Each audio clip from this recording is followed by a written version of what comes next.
another edition of Jofo in the Ring. And yes, my name is Frank Jofo, and I'm here with Selecta Brew, and we have a special guest, a returning guest, the champion from Torture Chamber Pro Dojo, Dru Onyx. What's going on, brother? Oh, what's up, fellas? Glad to be back. Yes. Finally, you know what? It's been a while. It's a little bit on our end, but I'm glad to have you here. Some great stories ahead. To know what's going on with you, the torture chamber, yourself in the ring as well. You look like $1 million right now. What's going on with you, Dru? Well, listen, I'm just been training. I'm in the best shape of my life. Dropped down from like 330 pounds down to 285. Man, I got a lot of guys at the torture chamber that's helping me out training. I got this one, both my dudes, Mustafa and Wilson. They're Team Chocolate City. They make sure that I grind every time I'm here, and school's going well. I'm going well. I'm in shape. I'm wrestling all over Quebec, and I'm on one of the top podcast shows today, right now. Bang! You heard it here first. Speaking about Torture Chamber, I know that there was a couple of people that walked in from there that are on WWE TV right now. We just spoke about Brianna, and Reggie stood out to me as well. Can you talk to me about the situation with them when they walked through the doors there? Yeah, no, that was cool experiences. Both of them had tryouts prior, and both of these guys, girls, both of them are hustlers, and I mean that in the most positive way.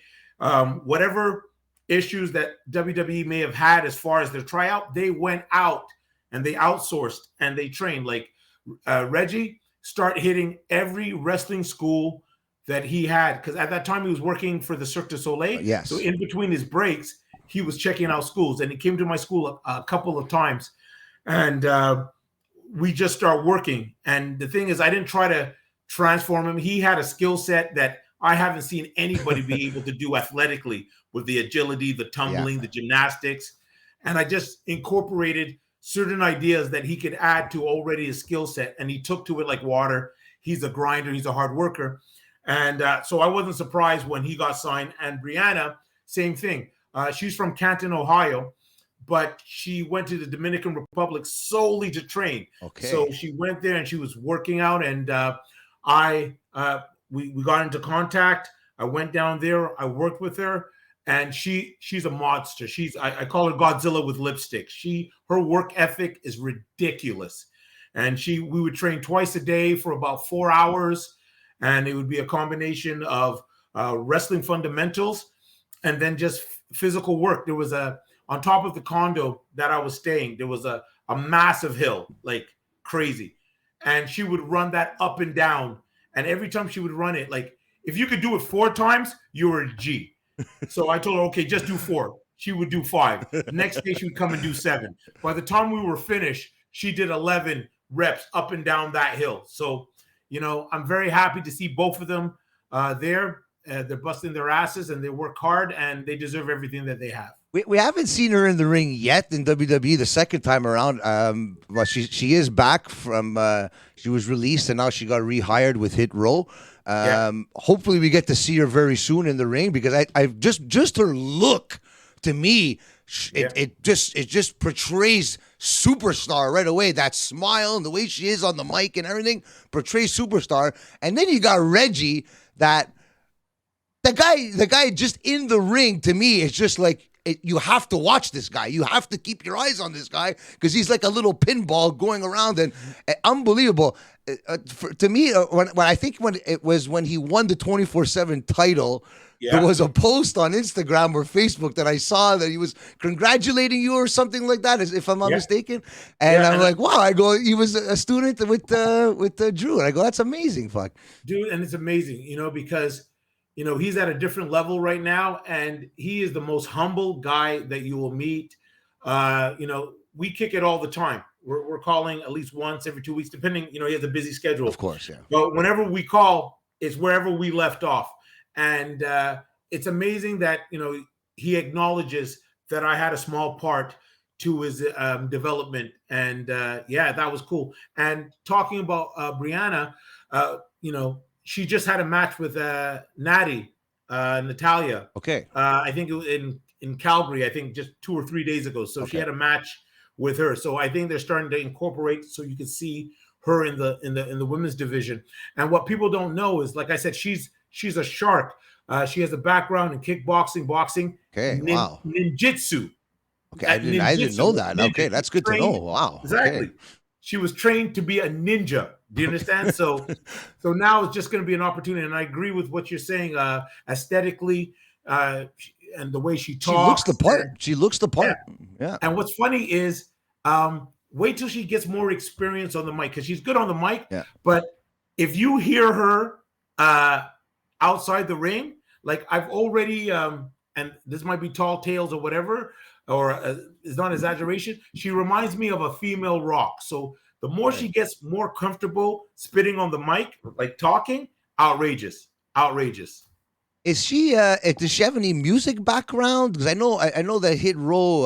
I know Francis has a little bit of a music background. Does she have a music background? Because we all know that you have a big time music background, well renowned in the Canada and Quebec. Does she have one as well? Most definitely. She used to be an MC. She rapped. She's still an MC. And if you go online, you'll find some of her videos. She did her videos. She's opened up for a whole bunch of artists that were relevant. I can't remember offhand, but they were like well-renowned. So whenever they came to Ohio, she would be the opening act. I even have, you know what? After this, I might post. I have a freestyle of me and her in Dominican Republic just spitting. And she's amazing at freestyle. She could rap her ass off. So yeah, she most definitely. And I think her being on the tour circuit as a hip hop artist has helped her to be easier in front of the mic, to be able to work and interact with the crowd. Because in rap, you know what I mean, is the interaction with the crowd, is call and response. Usually they're a tougher crowd. So if you can do well in that environment, getting in front of 10,000 people is not really an issue. And especially in a live audience too, right? You never know what's going to happen, right? So if you're able to be on the ball like you say she can, I can't wait till she's put into a position where maybe she could go for a women's title and showcase who she really is. Since you brought up the music topic, one of the things that caught my attention a while ago now that you did, and I wanted to know your inspiration or what the mode you were in when you dropped, if I'm not mistaken, one of your favorite songs in a remix. If you don't remember, which one? About 2 years ago, almost now. You did Judas. You did a Judas with you did a verse. I haven't honestly. I remembered right before he came up. Oh yeah, the Dru Onyx Judas. Yeah. When I heard that, I'm like, this is why I like this guy. Just once in a while, just do something different. It's not wrestling. But you let it the creative side and stuff like that. So what was your were you just chilling and you were listening to it and you just like in your head you like you put some lyrics together, so let me do this, like exactly. That's exactly what it was. First of all, even though I may not be an artist as far as hip hop anymore, I'm always writing. I'm in the studio. I have some great friends, Mark and Tony Zanka. They have a pre-production studio, and I would go there and I would just work on stuff just to to do something different creatively. And I also enjoy I have a eclectic taste in music. So I can listen to hip hop and then people are surprised and astounded that I, metal, I listen to a lot of different types of music. And when he came out with Judas, I really liked it. And then there was a break because it's a remix, but it's in the space of like the instrumentals and stuff like that. And every time it played, it made me want to rap. So one time I went over to Tony and Mark's studio. I told them what I wanted to do, and I just dropped it. And I posted it on YouTube. So if it's on YouTube channel. Yeah. So that's it. I don't know if they heard it yet. Maybe I'll send it to him, see what he thinks. But I try to pay homage, and people liked it, and I'm glad that you enjoyed it. That being said, I know you're a busy man, so I don't know how much you catch of what's on TV. Did you catch by any chance any of the recent AEW Dynamite rapper performances in the recent month? Yeah. Okay, I want to know your. I had this debate a few times, fellow podcasters. This gentleman that apparently is good, as the kids say, West Side Gun. And did you see that? Yeah. As a live performer, MC. All your past work proves so. what do you call that performance? Like, did you call that good? What that gentleman did All on right. walking to the ring?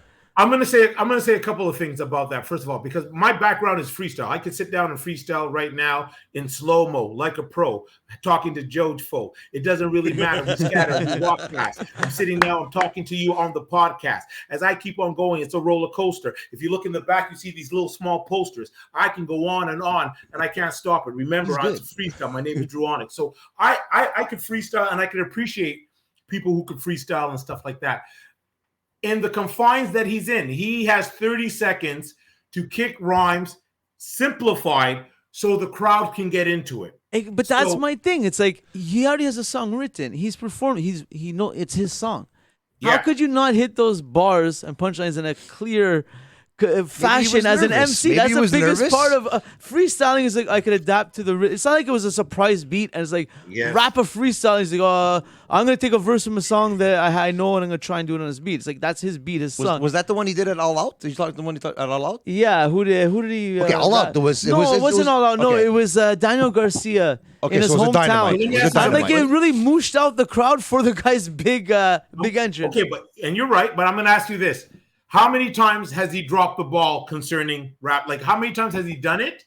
And how many times you're like, this is just terrible? I never heard the guy in my life. That was my first impression of his music. I'm like, as a rap fan, I'm like, this doesn't really make me want to dig into this guy's music. You know what I mean? No, I hear you. I hear you. I give people the benefit of the doubt. Yeah. I don't freeze. I don't drop the ball in those type of situations. But we don't know what was underlying. We don't know if his earpiece, his receiver, you know what I mean? We don't know. Yeah, you're right. Now you're proving See, this is why I want to talk to you, because you're a music guy. You know the little subtle things that can make it or break it in a live setting. And the thing is, if you don't have monitors, usually whether it be rap or rock or metal or whatever, there's monitors that are giving you the music going 100%. This way. When you're in an arena, the sound goes up.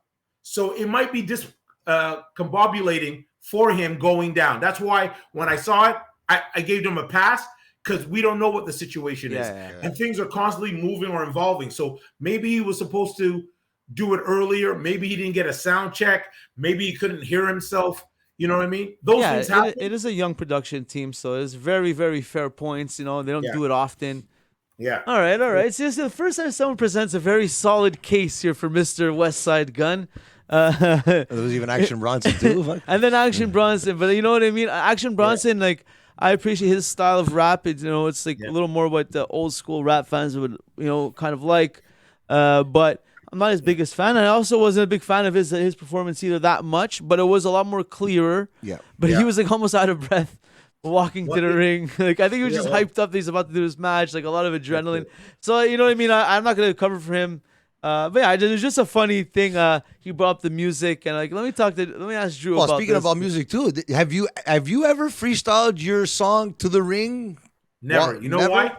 I'll tell you why. Because when I first started, that was, I don't want to say the stereotype, but they're like, you got to remember, there wasn't any black wrestlers in Quebec. Yeah. People who did know me knew me from a background of hip hop, and I didn't want to be a specialty case. Like, he only transcended because he's a rapper. I wanted to let people know that first I was a wrestling fan, and second, that I was good at wrestling. You know what I mean? So it never dawned on me to do that, and I didn't need to do that there. I didn't want to be, that's the rap guy. Not that there's anything wrong with it or anybody who has that gimmick. Yeah. Brad Alexis raps all the way there, and that works for him. Yeah. But I didn't want to show them Chuck D. I wanted to show them Ric Flair. You know what I mean? I wanted to show them that, besides the fact that I'm good at this and I can open up because I opened up for all the top MCs when I was wrestling. So like Wu-Tang, I opened up for Genius from Wu-Tang. I opened up for Redman. I opened up for Ice-T. I opened up for Public Enemy. Every prominent group, I opened up for Onyx, The Roots. I opened up for it. You know what I mean? So I already, as far as I could go rap-wise, I did that. So wrestling was a challenge for me. You know what I mean? But who's to say? I might do that once or twice, or if Jericho likes my track and the next time he needs a remix, I got you, and I promise I won't mess up. You think like now, because a lot of people are saying AEW is bringing in that rap culture into professional wrestling more on the AEW side. Do you think that's a good idea in a sense to bring in that culture and bring in some more people, more eyes on the product that way? Yeah, because what a lot of people may not realize, a lot of black people love pro wrestling. Yeah. A lot of like as a culture, you know what I mean? Like they enjoy that. You know what I mean? Like that replaced like the kung fu in the 70s. When kung fu came out, Yeah. brothers were like, yo, this is it. So there's a lot of there's a lot of rappers that like it also. And what I like about it is not diluted. Like there was other promotions that used rap, but it didn't come off like, as a rap fan, I'm like, I'm not feeling this. But now when you see these rap stars rapping and they're not changing their format, they're singing their songs and stuff like that, that works. You know what I mean? Just like when you put a cool new metal or a metal guy or whoever, if it's pure and it's musical and the crowd gets into it and knows it, of course it's amazing, because now you're building cross promotion. Yeah. You got fans who may like rap that will watch it. You may have people who never liked rap, but they like that song, and they might check that out. And then all his fans, because if you look at a lot of these rappers, if you check out the social, like their Instagram, they have like thousands and millions. Yeah. So it's strategic. There's a specific reason why they're there, because hopefully, if 10% of 1 million fans start checking out AEW, right, that only helps. So I think that's good. So whether it's the rap culture or anything else musically, you go there. Like just say if you had if it was like another, just say if it was Shinedown goes down there and performs. Every Shinedown fan that's a wrestling fan is going to start to watch AEW. And if AEW has a great product that night, they might have reoccurring fans, because pro wrestling is a reoccurring business. I remember when the Miz was paired up with R-Truth and they were singing, they were rapping their song to the ring. Miz used to say every time, he goes, it was one of the hardest things I ever had to do, because but R-Truth always said it was easy because he did it so many times, because he had that beat in his head. Is that what it comes down to? Because like you said, like, there's no screens, they probably have no earpiece or anything, so it's just from what they hear in the arena to what they say into the ring. So I'm sure it's not that easy. It's not as easy as it looks. What R-Truth does, because R-Truth does it like he's been doing it for his whole life, kind of thing, right? Yeah, he's been doing it for 20 or 30 years, maybe even longer. And it's exactly what you said. Yeah. He's gone to so many arenas, so many wrestling venues and arenas, and done it over and over again. You could spot the little glitches, the mistakes, this, that. If this doesn't work, he'll do this. If this doesn't work, he'll do that. So it's a lot more easier. So I'm sure that if Gunn had to do this for the next 2-3 years, his 100th show would be much better than his first time. So there you go. So last time you were here, we talked about you being on Dark Side of the Ring. You were on the episode of the Abdullah the Butcher, which was a very successful episode. I think I rewatched it a couple of hundred times a year since then. I'm a big fan of Dark Side of the Ring, as well as there's a new series coming out, Tales of the Territories, that has The Rock involved. And you're going to be involved in that too. Do you want to tell our viewers what to expect and what you're going to be doing to involved in this project? Yeah, first of all, this project is being run by Vice, and I had an opportunity to be on the first episode or the third episode, depending on the area you picked up Vice, and it was the death of Bruiser Brody, and I played Abdullah the Butcher, and they were happy with my performance and how I was behind the scenes. With the choreography and just my attention to detail and what I brought to the table. And then, so when this opportunity came, it was just first of all, I was promoting the Tales of the Territory. So as soon as it came out, I put it on my Instagram, my Facebook and stuff like that, just as support. I wasn't scheduled to be on it or anything like that. And then Evan, one of the producers of the show, liked it, and he hit me up and he's like, hey, did they contact you to play Abdullah again? And I'm like, no. He goes like, would you like to? I'm like, yeah, sure. Wow. It was a great opportunity the first time, and I didn't understand the concept at first, but when I saw it, it blew my mind. So this time I knew what was going on. And then I saw that The Rock and Danny Garcia, his the production team. I think the it's production team. seven productions. $7. $7 And I'm like, production. yeah, I need some $7 in my life. So I'm like, cool. So then they contacted me, and it was a period piece. It was during the time that Abdullah the Butcher was in Stampede Wrestling. Okay. So, even the person that's in charge of the gear, and her name is Sarah, amazing woman, always on point, goes beyond her job. So I just want to give a big shout out to Sarah, Cool. who's working on the set for the gear. Anyways, she asked me, can I have the measurements for this type of gear that he wore? And I'm like, no, because I haven't. And I sent it to her. I remember you said that. I think did you have it even before the last one? I had it even before. Yeah, that's what I remember you saying too. I already have it already. Okay, perfect. Yeah. So I went down there and I did it again. And last time they had me in for like about 3 scenes. Okay. And this time they had me for 5, because originally I was scheduled to go 2 times. So I was supposed to go and it was being shot in Toronto. Okay. But because I was booked, I was supposed to be booked at Great North Wrestling, and then I had a few other shows and stuff like that. They condensed everything into one shot. So I went down there. I did 5 scenes, and the scenes, and without being too elaborate, it's a story of when Bret Hart, young Bret Hart, like kid Bret Hart, under 13 years old Bret Hart, met Abdullah the Butcher for the first time. So that experience was good. I can't remember the name of the director at the time. It wasn't the regular guys that were there. They were out handling business, but this guy was top form. Everybody that was there was on point. It was a great experience, and I can't wait to see it. So today was the first day that the first episode, which I think is based in Tennessee with the Jarretts, is playing today. But I believe mine should be on within the next few weeks. Okay, cool. Any differences between the production of the first time to this time? Because I know a lot of people were, I don't know if they were complaining that Dark Side of the Ring was kind of like throwing WWE under the bus kind of thing, but your episode wasn't based on a WWE situation because it happened outside of the WWE, to my recollect, right? Right. So yeah, because that happened in Puerto Rico for WWC, World Wrestling Council, Carlos Colon.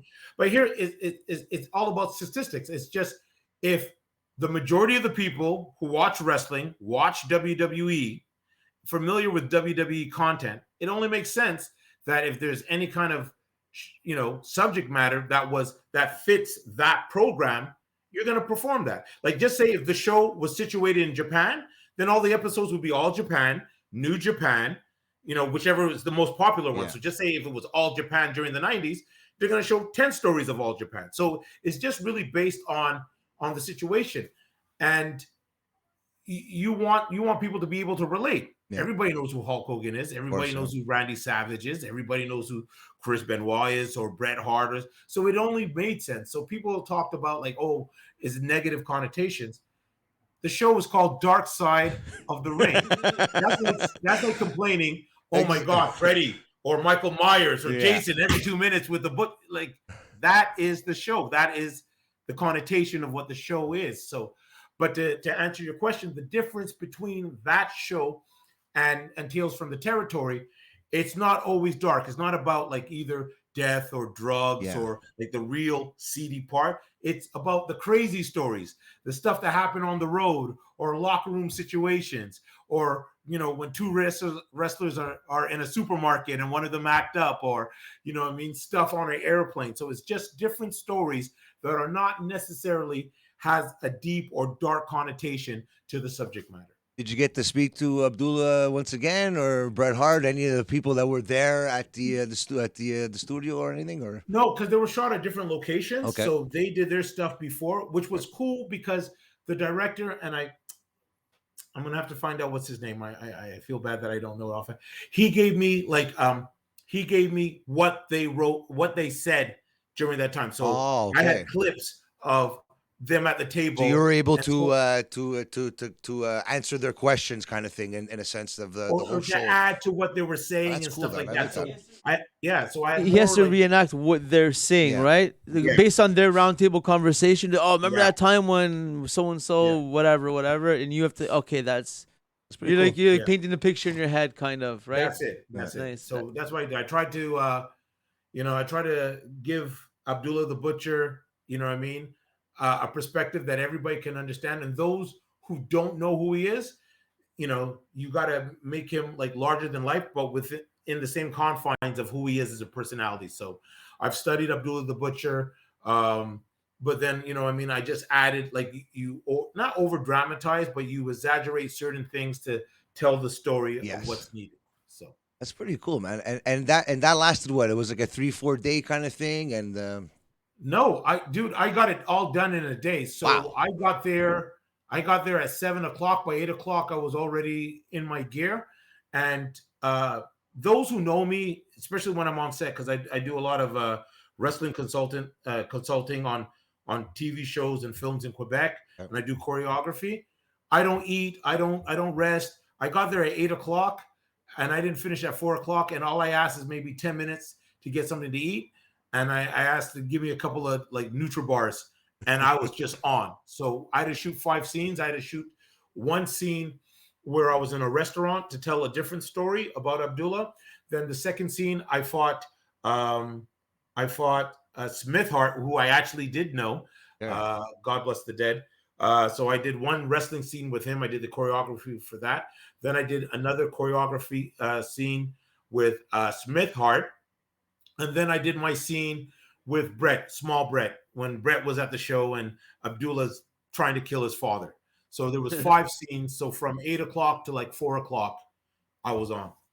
Hello everyone, Brandon DMG here for Torture Chamber Professional Wrestling, and if you haven't heard the news, it was announced that after a nearly 3-year hiatus, Torture Chamber Professional Wrestling is back. That's right, on October 30th, Torture Chamber Professional Wrestling presents Straight Outta Chamber 5. So on the card, you will receive a number of championship contender matches for both the Canadian Tag Team Championship as well as the British Commonwealth Heavyweight Championship. Straight Outta Chamber 5, October 30th, 4 p.m., 1000 Boulevard de l'Avenir in Laval. Tickets are available at the Torture Chamber Professional Wrestling Dojo, starting at only $15. Follow on TC Pro Dojo across social media, Twitter, Instagram. Follow them on Facebook for more information, and we hope to see you there. I know there's a big event coming on October the 30th with your students and everything. We'll get to that. But I know that Kevin Owens was in the main event, and he's a very good friend of yours. And I'm sure you were very, very proud and happy for him when it was announced that he'd be facing Stone Cold Steve Austin in the main event of a WrestleMania. What was going through your head when you found that out and saw that happen? Dude, a whole different of emotions. First of all, I'm a big fan of his work. I've been even before he got signed, even before when I first saw him, and I mentioned that the last time on your show. But it's like me rapping with Chuck D on stage. You know what I mean? Like we all know, it's documented how much he loves Stone Cold Steve Austin, and to be in the ring, WrestleMania, facing your idol. That's like me boxing with Muhammad Ali. Crazy. That's crazy. I'll be just punch me in my face, Ali. I don't care. So to see that and to see the trials and tribulations every wrestler has to go through, and he had his share and he overcome, and he's in a great place now. He looks good. Yeah. And I was nothing but happy for him. You know what I mean? When I see any of my contemporaries or my peers or people that I know do well, I'm not a hater. Anybody who knows me, I'm not a hater. I'm happy for you. If anything, it might inspire me to do something. And that's the right approach. When you see greatness, you want to be great. If you see Zeus on Olympus, you want to be Apollo or Ares or Aphrodite. You know what I mean? That's the game plan. So I was very happy. I didn't get a chance to talk to him to ask him what that experience is, so I could live vicariously through him, but I can only imagine. But I was very happy for him. Because I know a lot of people were saying, oh, why is he in the main event? And I'm like, but the guy deserved it. You know what I mean? Like, the guy fought, he cried, he squashed, he cried, he fought. And from when he started, he's been losing his weight. He's been getting in better shape. Yep. His wrestling skills are on top. He's probably top 5 in WWE right now, hands down. Promo-wise, there's not too many people that could take the mic away from him in professional wrestling, let alone WWE. So to give him that opportunity in Texas, in front of that Texas crowd against Stone Cold, made so much more sense. And even for his buddy too, Sami Zayn, that had the match with Johnny Knoxville as well. Now to see them both in predominant storylines now. A lot of people are saying that they might face each other at a WrestleMania for a title in a year or two. And wow, and I would love to see that. Two Montreal, Canada, Quebec guys going at it. I'd love to see that. Of course, and that would be amazing. And that's a story in itself. Yeah. You mentioned, some people. Who are these people? These are people who underachievers, people who have never done anything in the business, fans with opinions. Like, I'm not worried about, you know what I mean? Like, because usually your detractors are people who are not at your level. Like somebody sitting down in their mom's house in their undershirt, in their underwear, drinking soda, eating on Twitter or something, exactly. Those sitting there complaining about describing someone that comes to mind when he says all that, but I'm not going to say. No. I just inside joke. I thought you would have caught. Say it. It doesn't matter, man. What's his name? What's his name? Let's just say there's someone in our region around here that sits in his basement and has his reporters his finger on the enter button right away. I'm not like you said, anything. if the guy's never made a diamond in the business, he's never sweated in the ring. He's never 100%, took a bump in his life. But let me ask you this. Let me just ask both of you this. What if you did achieve things, and you are on a high level, and you do have a following, and you're successful, but you go out of your way to detract people that are under you on trying to make their way up? What's your opinion on those type of people, out of curiosity? I'm not a fan of that, and I'll tell you why. Because every person that does well, we could do business. So just say if I was working with you and you're on the come up, I've always been confident in my skill set. Like, there's nobody like me. So I'm not worried when somebody comes. I've never thought, I might lose my spot. The minute I start thinking that means it's time for me to go. You know what I mean? So if you're coming up and I see, we don't have to be friends, but I will help you, because two things will happen. We can do business. And once we could do business, other people could do business with you. And that just generates more income for all of us. Of course. Or you might remember when I was on the up and now I'm going down. You might take care of me, because you'd be like, you know what? When I was climbing up and he was on the top spot, he made me look good. So now, as he's all rickety and he's on the way down and he can't take so many bumps, I'm going to take care of him. So that's how it should be. That's how it should be, right? Because it's you guys are a family, and you guys are putting your bodies on the line. You have to protect each other. If there's that animosity there and say, I'm going to dump this guy on his head, that's not. I don't know. I've been in a wrestling ring for fun, but not for competitive. But if you do that to somebody, it's like even in hockey too, like your teammates and everything, you can't do that, man. And then you get that reputation of, hey, I can't work with you because of that. And I'm sure, and a lot of people, they don't forget these things, right? In the world of professional wrestling, I'm sure you know that just as much as me. Yeah, very much. Yeah, very well spoken, Drew. Yeah. Good words of wisdom too. Yeah, but you mentioned family, but just not everyone that's related to you is family. Not everybody whose blood is family. Yeah. So, you know what I mean? When you go to your work, whatever you do as work, not everybody that you go to work with is your friends. But you got to be cordial, you got to be professional, and that's what's lacking sometimes. Like, it's insecurities. I have detractors, I have people, but you never hear me blast them, because that's for sure. As far as I'm concerned, they're beneath me. Like, if I have to stop now and talk to people who I feel is not at my level, or even if they are at my level, if you have your kingdom, it doesn't bother me, because I have my kingdom. It's when you don't have, when you want, when you're lacking, when you're insecure, that's when you have the detractors and haters and stuff like that. So my opinion is try to cause ignore negativity, try to be positive, stay in my lane, but let you know, hey, don't mess with me, and then we can live. Like I said, we're in the locker room. You were saying it before, blood, sweat, we should be working together. Not everyone has that mind state. So the thing is either you do by example, and hopefully they'll be able to watch, or you just be professional and you just go through the system and do what you have to do and go home and get your paycheck. With regards to your wrestling school and everything, I know that there was a point where I think it was a little less than like a year ago when WWE said we're not taking as many independent wrestlers into the program anymore, into the performance center. And then I think they retracted, not retracted, but I think now they want to bring in a little bit more independent wrestlers. Did that affect you in any way? Because obviously you have a school, and what you do at the school is one thing, but if what you do at the school is something that they're not gonna give you at the performance center, is that lacking there, or is that No, taken away from somebody at your school that to say like, hey, you're gonna be here, but you might not make WWE because they're not looking for independent wrestlers? no. No. Well, here's the thing. And it sounds I don't train my wrestlers to be independent wrestlers. That's the first thing. And the second thing, that didn't bother me because maybe my trainees were not in a position to be ready for tryouts. And the ones that were, I was still in contact with people there to let them know. So I think it was a majority. It wasn't like, we're not going to deal with any, like, there's exceptions. If there's an indie wrestler that's amazing or somebody with infinite potential, then there'll be the exception that would be allowed despite that. And I think they went that route. They changed that route and they wanted to go with university level people, like, studs, because when you play varsity, when you play university ball, whether it be from volleyball to track, or there's a level of discipline that sadly the majority of indie wrestlers don't have. Okay. Because when you come into a university, you got to prove to play on that squad. Then you got to be good. You got to listen to your coaches. You got to be dedicated. You got to be disciplined. You got to have guidelines. Indie wrestling sometimes in some areas is like the Wild West.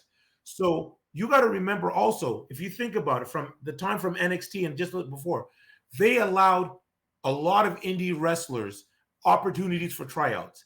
And it was always the same indie guys that was able to cross over and work, meaning like they had 30 or just say 40 or 50 indie guys they would sign, but it was only AJ, Samoa Joe, all the guys that were at ROH that was already on the top, that was able to transcend. Yeah. So the thing is, yeah, okay, I play CFL ball and I'm good at it, but now when I go to NFL, I gotta step it up. Yeah. I should have stepped it up when I was in the CFL for sure, but now that I'm in the NFL, I got to conduct a certain way. And the thing is, a lot of people were like, they don't realize when you go to WWE, there's a different style. There's a different way of doing things. No different than when you go to Japan and you go to New Japan. They have a different style. You go to England, there's a different style. It's not to say to change your style. It's to incorporate your style to what they're wanting. And also at the same time, you got to start learning how to be a professional. You got to be there on time. There's nobody there that's going to hold your hand to make sure your diet's on point or that you're going to the gym or that your gear is on point.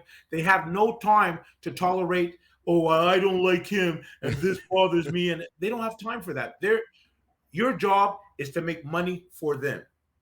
Their job is to give you a podium, give you an opportunity to show your skill set to the world so you can increase your earning potential for yourself, for your family, your quality of life.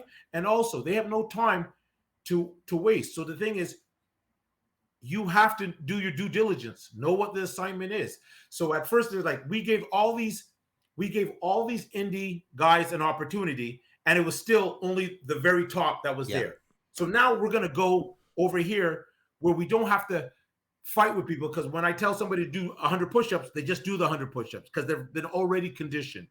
But the problem with that now, and the only problem is, if they don't have a sense of wrestling, if they don't have a love or passion, which most indie wrestlers have, then they see it differently.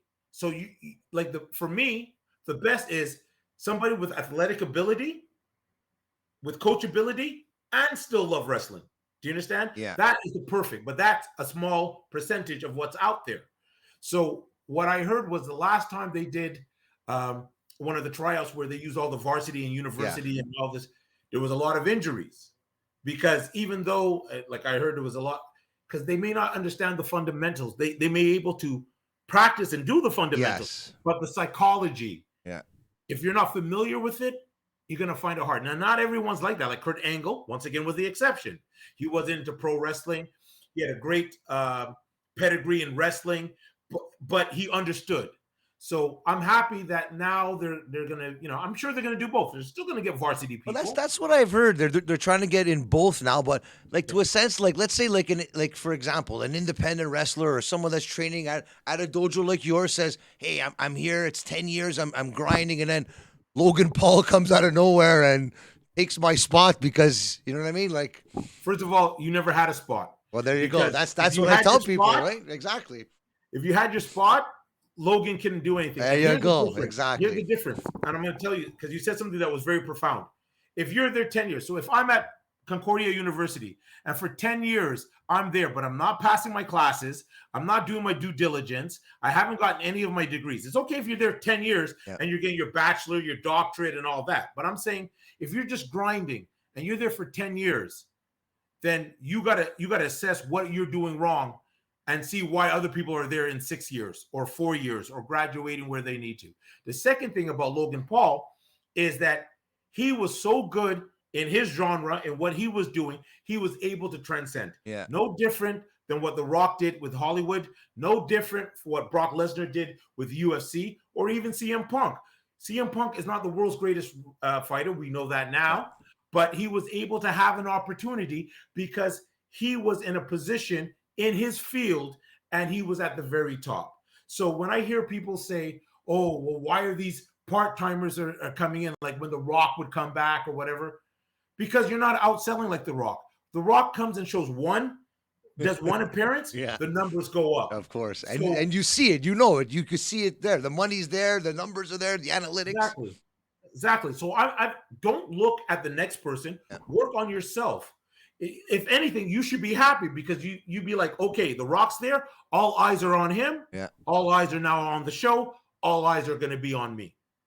That's a good way to say it. That's very good. Speaking about that, tell us about the upcoming show that you're going to be having on October 30th at the Torture Chamber. I will do. Thank you, sir. October 30th, we will be Torture Chamber Pro Wrestling, TCPW, TC Pro Wrestling.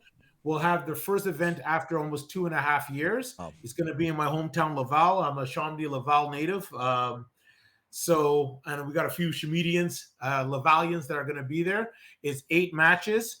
4 of the matches is going to set up the contenders matches because we vacated all the belts. All right, it's been 3 years. We wanted to start from scratch. That's cool. All the champions prior were amazing. It wasn't you're pulling a Vince Russo style there. Everyone give the belts over, and then I can't believe you put me in the same circle as Vince Russo. I'm going to look for a bottle of rum now. I left my liquor in the kitchen.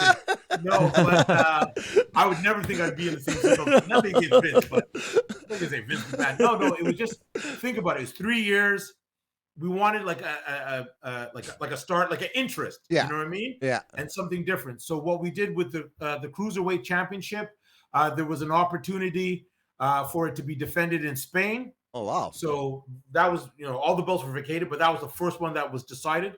So I had one of my trainees. Well, I say trainees, but he's been wrestling for more than 10 years. Victor Castella. Okay. He's a hometown native. He went there and he fought another gentleman from another country for the title.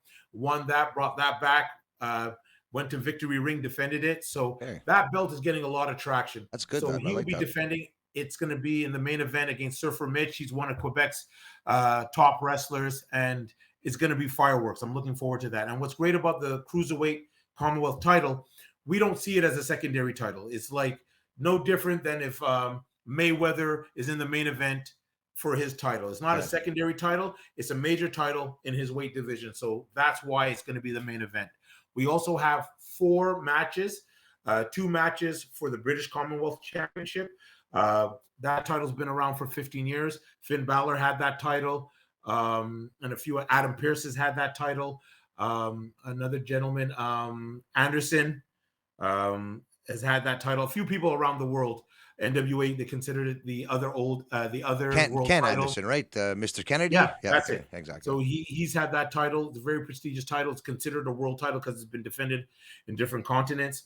So I'll be fighting Genesis in the contenders match. Johnny North. We've had a serious feud. He's kicked my ass more times in this promotion, but the one time I did win, I won for the title. I was the champion before. I vacated the title. I'm going to try to get that again. And then Paul Goliath from Jonquière. He's a perennial heavyweight contender and a champion. He'll be fighting Bjorg Haken from Belgium, the Beast from Belgium. He's undefeated in my promotion. Okay. And so those are going to be the two matches, and whoever wins those two matches, then the following match will be for the British Commonwealth Championship.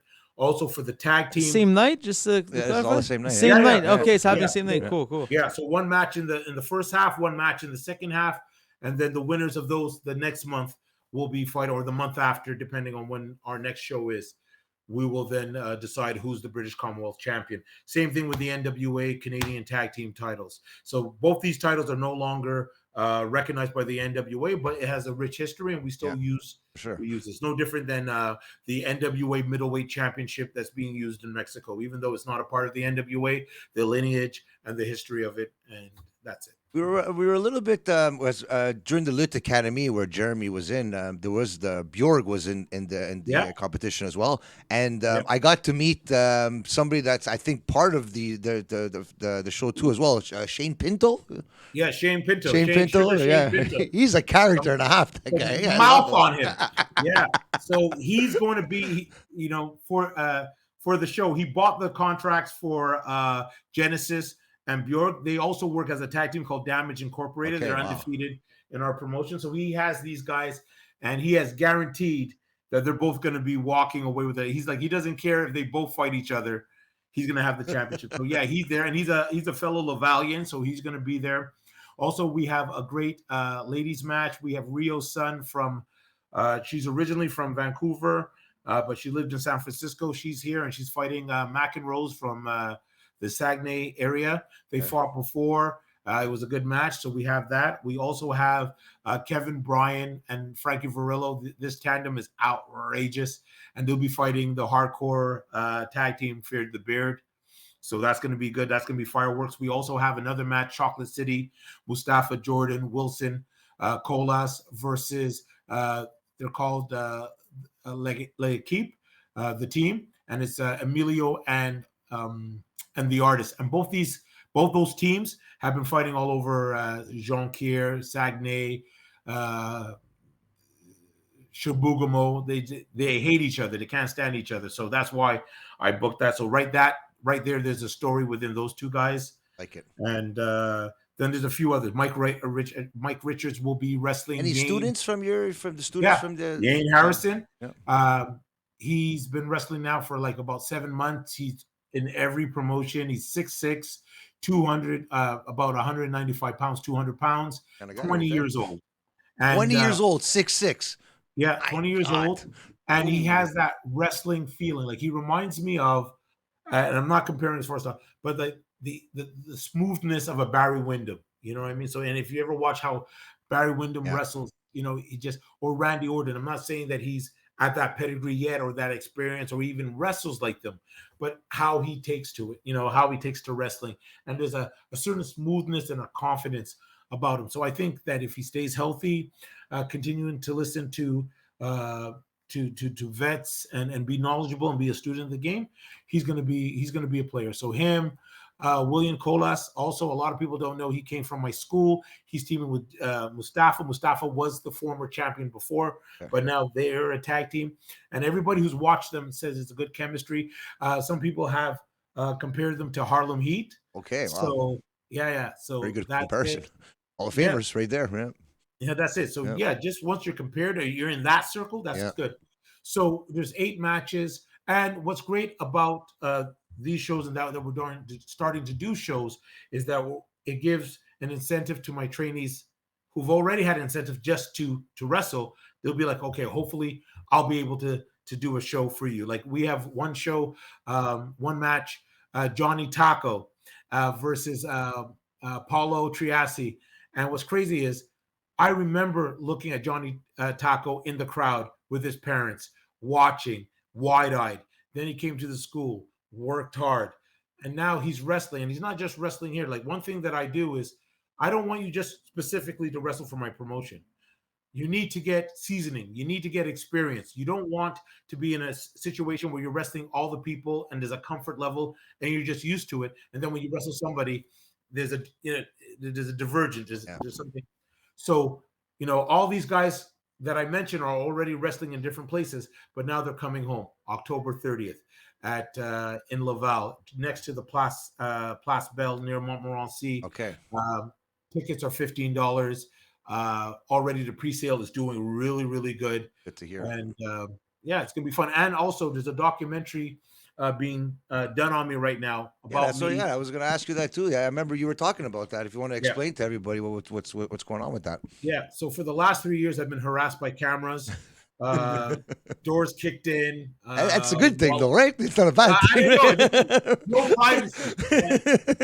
So they get to see me, and either in documentaries, everything's really, really perfect. Okay.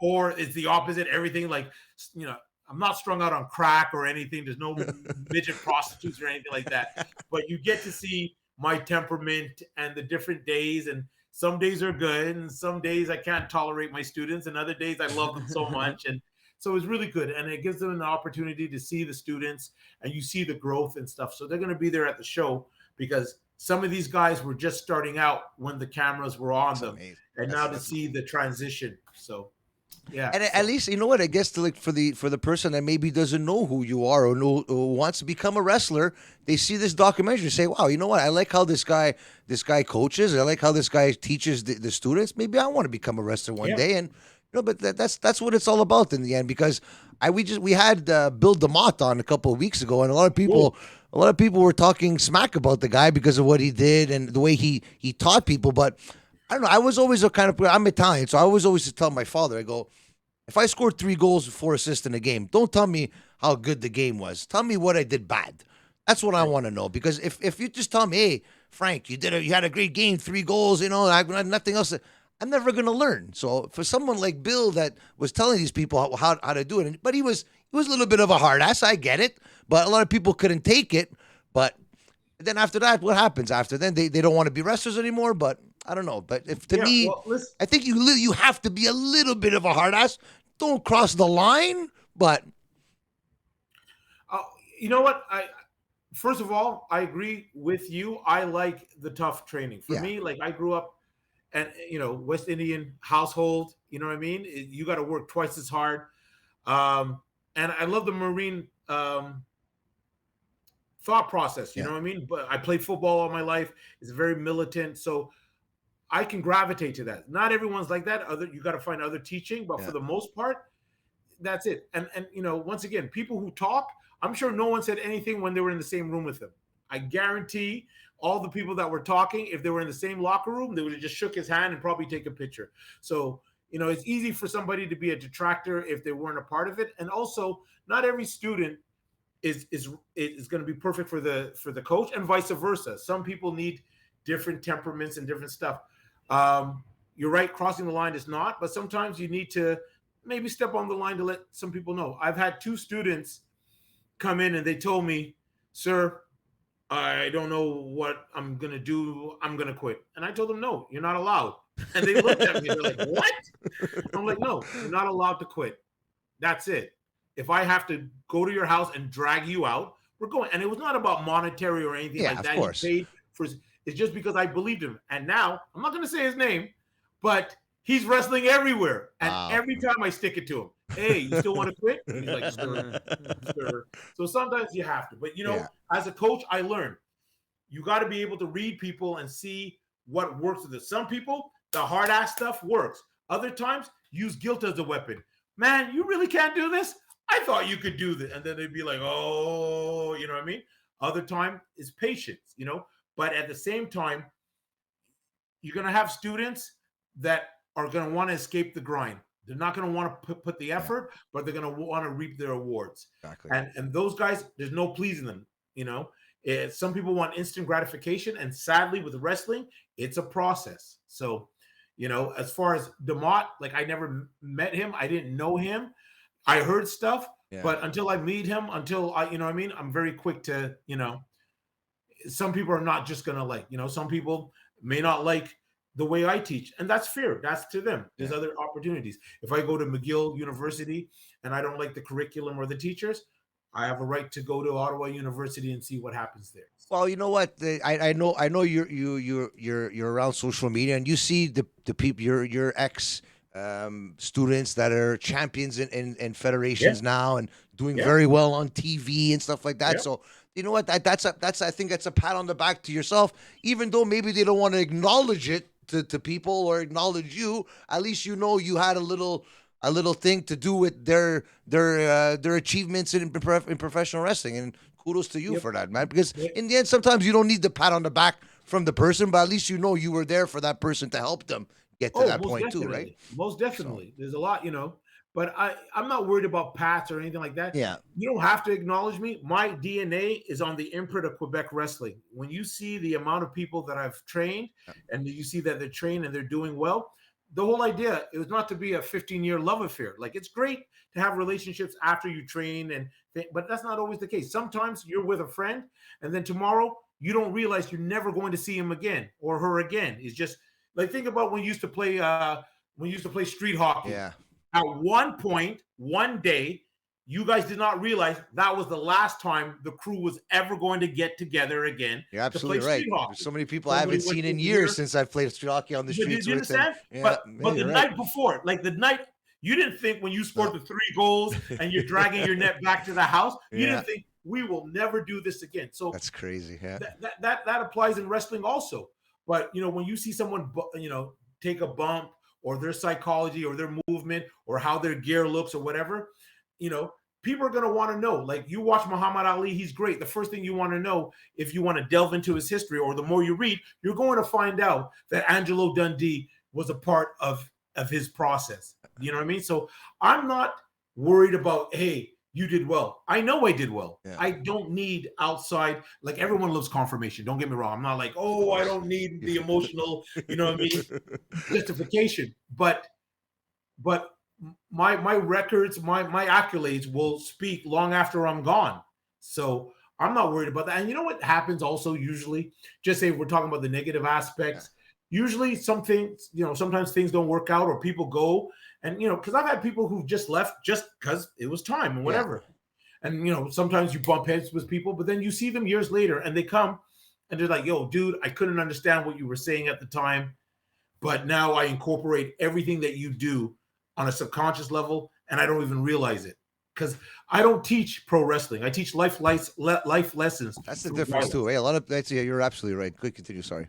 Yeah, no, that's fine. So that's it. So I'm happy. Like in fact, like right now, some people are doing some great things and stuff, and it's not for me to be like, oh, I trained that person. Yeah. You know what I mean? And then I post or I have to put pictures. I'm not like that. I'm not that dude.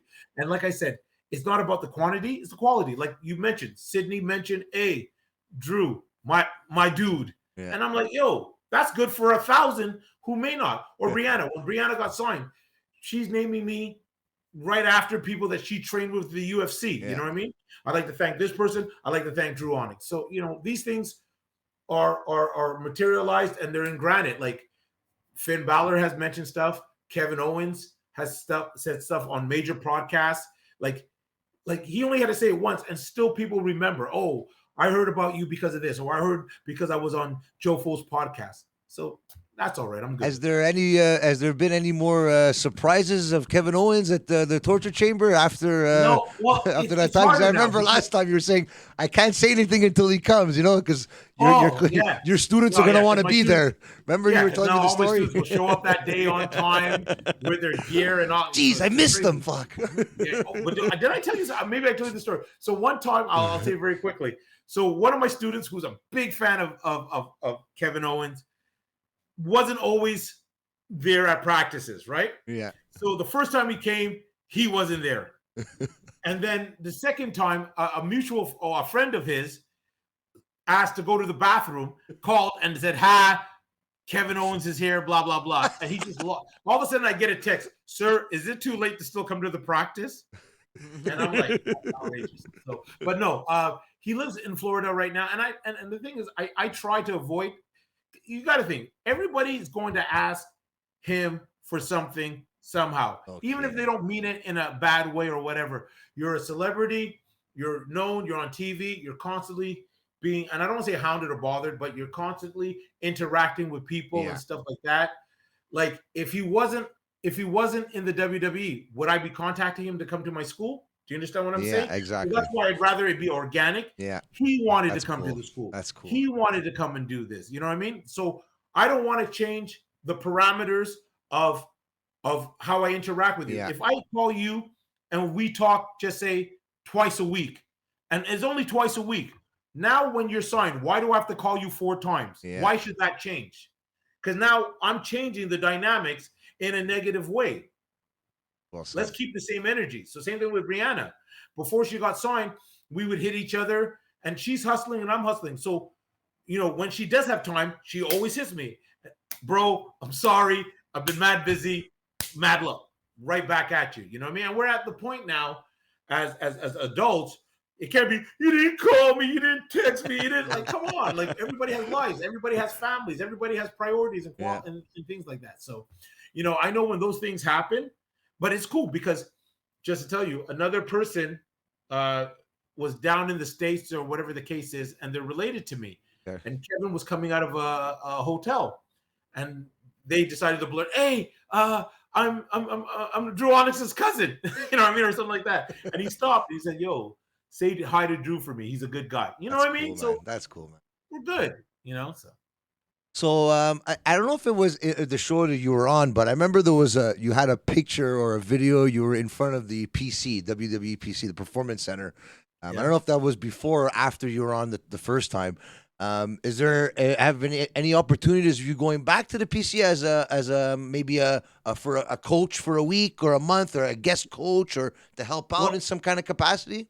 Well, I'm sure I'm sure it would, because before the pandemic, I was supposed to go back a second time. Okay, that's what it was then. Okay. So that's what it was. So it's funny because the first time I was going, I didn't tell anybody. Keep your secrets close to their vest. That way, energy, nobody with the evil eye can mess with you, all that. And plus, people are not going to harass you. Yeah. So the second time it was supposed to happen, and then the pandemic happened. So since then, there hasn't been any talk as of yet. And it's the same thing. You get a good thing. You don't want to be like a telemarketer and just harass somebody. You know what I mean? I believe letting things happen by organic. And I really believe there's going to be some cool stuff that's happening in the future. So when it happens, I may not tell you before, but when it happens, I promise I'll tell you guys the day of. So at least you get the heads up. Well, the door is always open for you. Whenever you have a scoop for us, we're always waiting for those scoops from anywhere, anytime. Is there anybody in the torture chamber that? Because I'm always looking for like the new star, the new who's going to be the next guy coming out of Quebec or Montreal. You just told us. I know, but I wanted to ask him personally to see who to bring them on to the show, because I like to interview these guys. I like where you're going with. You know what I mean? Like I like to interview people that to give them a spotlight. I might not be the podcaster of Quebec here, but I like to put a spotlight on these individuals that work hard, and if people like you tell me that they're going to be somebody in the future and they're working just as hard as anybody else, I like to give them a platform. So if you have anybody in mind, let us know right now, and I would love to have him or her on the show as well. Yeah, constant confirmation, dude. Don't think, your podcast is on point. All right. So don't be like, oh, we may not be the biggest. It's not about being the biggest. It's about being the best and one of the best. And I consider you guys, and I'm not blowing smoke up your ass. I'm saying it. Dude, I enjoy coming on your podcast, and I see the hits and I see how people interact with it. It's good stuff. But to answer your question, there is a couple of people, but it's not, if I don't mention them, it's not because they're not good or they don't have the potential. I just want them to bubble up slowly. But there is 2 people. I could say, and I can say for different reasons.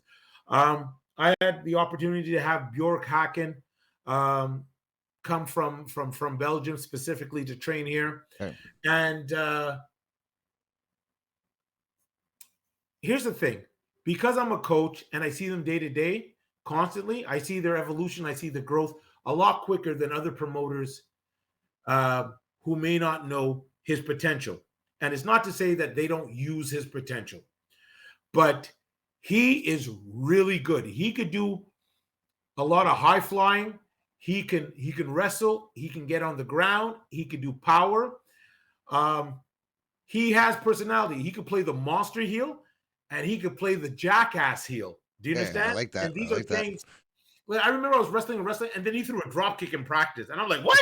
You can do a drop kick? Where'd that come from?" Yeah, you know what I mean. So you only find that out the more you work with people, and the more they're comfortable with you, and the more that they have an opportunity to be creative. You know what I mean? That's why on Sundays or Saturdays we have an open Saturday. it's not necessarily I come with like a class curriculum. Okay. It's, freestyle. Try to figure out. Try different things. Okay. And then if it works, then you can incorporate it in your stuff. So Bjorg is one of them. He's dedicated in and out of the ring, at the gym. There's a reason why I have him booked undefeated in my promotion. Okay. And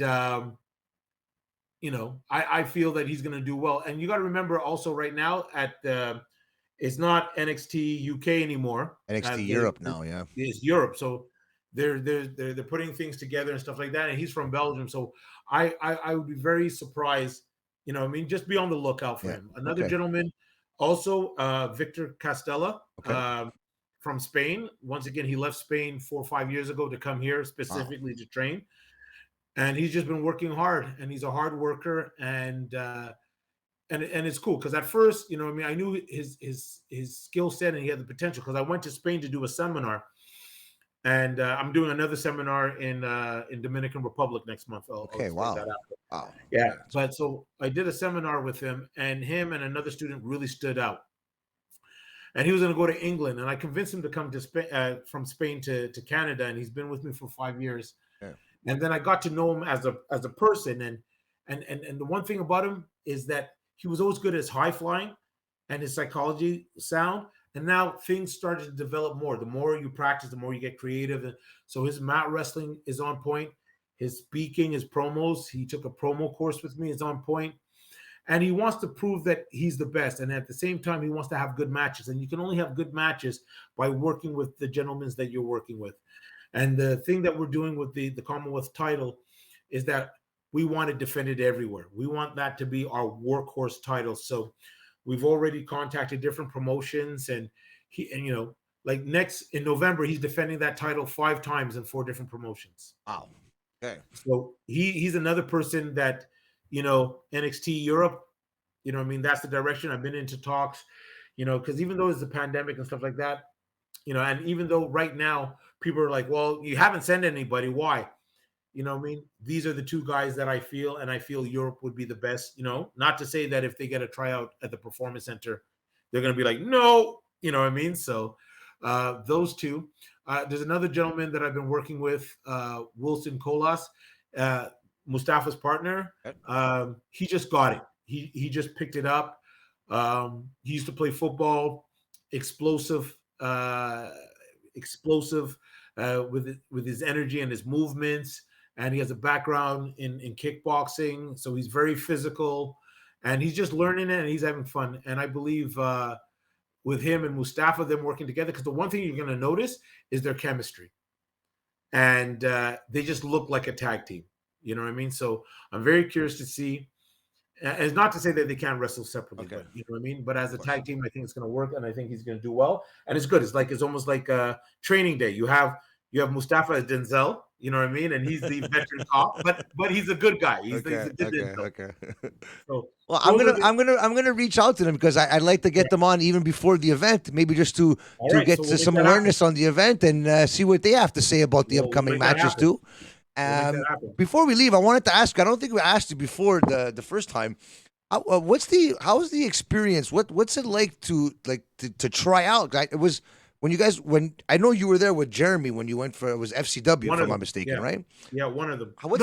FCW we did go, but at different times. He went with Darko before. Yeah, I went after, but we did have a tryout in Ottawa. Okay. Before SmackDown. Oh, so okay. It was with Jeremy physically. Yeah, I just wanted to talk to the viewers about how the experiences were trying out for WWE and the experience. You're gonna have the combination of anxiety, nervous, the wow moment. Like usually nothing really phases me, but I didn't know what to expect, and that's usually, that's usually the issue. You know what I mean? At least with my students now, because of my experience, because I interact, they have a good, clear understanding what they're going to see. It may not be exactly, but at least they'll be like, oh, I know this, I see that. So that was different. And for me, I can only talk about me personally because I had 6 tryouts. I don't know if I mentioned it last. I had 6 tryouts. So they must have seen something about me that they liked, but I didn't see it. And that was the key. I did not understand, and this is why I tell my students now, If it ain't broke, don't fix it. I take good bumps. I'm great with interacting with the crowd. I know how to shoot my mouth. For a big man at that time, I was agile. That's what I should have done. And I didn't show that. I try to assume to think what they wanted. So the first time I went there, I tried to be Lou Fez. Now I'm a good wrestler and my chain is good, but they're looking for superstars. They're looking for people to be the face of their of their product. They want guys who could talk. And every time I went there, I did not show my best assets. I didn't show that I could talk shit, that I know how to interact. Like I showed flashes of it. Okay. So the first time I didn't show my, in fact, Nunzio, who was the guy that was in charge, and Sami Zayn was at that tryout too. Yes. So Sami Zayn was there, Jeremy Prophet was there, I was there. Nunzio says to me after I did my tryout, because and I did a hammerlock transition, headlock, fluid, and he's like, you could wrestle, but you have no charisma, you have no personality. Okay. I'm all personality, but I didn't show it. Yeah, that's what it is. So, exactly. So what I would tell my students is the things that you do well, show it well. And the things you can't hide, but always be you. Always have the essence of who you are. You understand? And they will see that. Don't try to, maybe they're looking for, somebody like this, or maybe I could be, no, be you. They already have, they have Randy Orton. Don't come in there trying to be Randy Orton. They had a chance to sign Abdullah the Butcher. There was no need for me, my second tryout, dressed up as Abdullah the Butcher, because I don't wrestle like Abdullah the Butcher. So if they see me and they're like, Abdullah the Butcher, all he can do is stab. This is a TV-friendly show, blah, blah, blah. Do you understand? So only when I went to my ROH tryout did I was me. And when I did me, I won the tryout and I got the match, because whoever did well that night got a show later on to be booked on. Okay, wow, okay. So out of 40 people, boom, I got booked. Because after falling down, after failing 7 times, and you finally get the test, you're like, shit, I can do this in my sleep. So that's what I would say. Any UK tours and for Dru Onyx in the ring again? Because I know a lot of everyone thought you were long and gone in the ring. Now you're coming back slowly. There doing a lot more matches now. So we're gonna see a lot more of Dru Onyx in the end of 2022 and more of 2023. Listen, they're never. You can't get rid of me. You understand? I walk with my throne. I take my throne and I walk. You're not getting. They're gonna have to. Yeah. But just to answer your question. Nobody was doing anything in 2.5 years. Yeah. So, and I didn't think so. And to tell you the truth, and I didn't tell you that last time, just before the pandemic, I was broken. I was tired. I was sore. And I was like, you know what? That's it. In September will be my last match. But the 2 years I was able to heal up and get in the gym and work out and stuff like that. And now I'm wrestling at Victory Ring. And they just had a great show 2 weeks ago. 400 people, great card. People should really check out Victory Ring. If you're in that area, definitely go. I'm in JCW. And in fact, I'm champions in both those promotions. So I saw JCW, yeah. So you had some new hardware there, yeah. So I'm there and they're wrestling and I'm doing well there and I'm enjoying myself. I'm wrestling at Torture Chamber right now. I'm heading down to the Dominican Republic to wrestle for Dominican Wrestling Entertainment as Soa Min. So I'll be down there. I'll be doing a seminar on Saturday. And then Sunday I'll be wrestling. And that's it. So there's a couple of places also that hasn't been confirmed. But to answer your question, not UK yet, but I will be wrestling, and you'll be surprised at least with 1 or 2 if it works out and it should be fun. But I'm enjoying myself right now. I'm taking care of myself health-wise, and I'm traveling with people that I enjoy. On Instagram, constantly, you could just see the video antics of me with Wilson and Mustafa, and all we do is laugh. So when you're around good people doing good things, you have fun. And after the pandemic, I learned also as a man, don't hold on to stuff. The things that may have bothered you about wrestling, the people that have bothered you in wrestling, life is short. Life is fleeting. Be around positive people. Ignore negativity. And if you can't ignore the negative, try to change it to positive.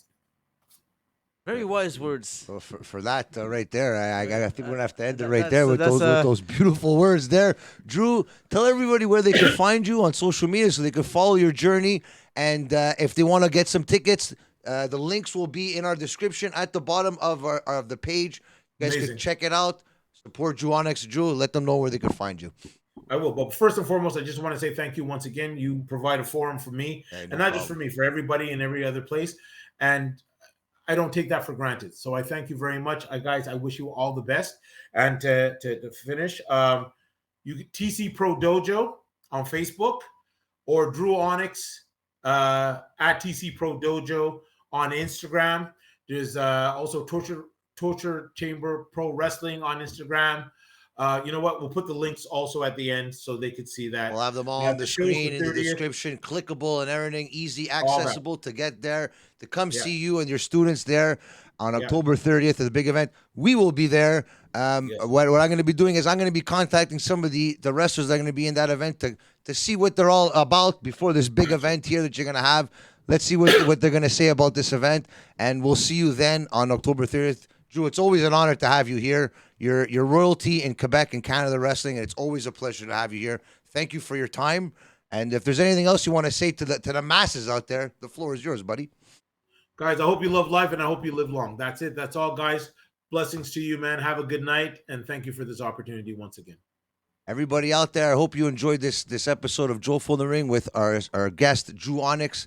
Go support him on all his social media platforms on the Torture Chamber Pro Wrestling Dojo, Instagram, Facebook, and Twitter. Go check it out. There's the event October 30th. The details are in our description. Click, check it out. Support Dru Onyx. Support us as well on social media. And one last thing, everybody. Remember, wrestling is life. Woo! Hello everyone, Brandon DMG here for Torture Chamber Professional Wrestling. And if you haven't heard the news, it was announced that after a nearly 3-year hiatus, Torture Chamber Professional Wrestling is back. That's right, on October 30th, Torture Chamber Professional Wrestling presents Straight Outta Chamber 5. So on the card, you will receive a number of championship contender matches for both the Canadian Tag Team Championship as well as the British Commonwealth Heavyweight Championship. Straight Outta Chamber 5, October 30th, 4 p.m., 1000 Boulevard de l'Avenir in Laval. Tickets are available at the Torture Chamber Professional Wrestling Dojo, starting at only $15. Follow on TC Pro Dojo across social media, Twitter, Instagram. Follow them on Facebook for more information, and we hope to see you there. So, Jofo, up a gargle shot for Kurt Hennigan, everybody, before we go. Oh no.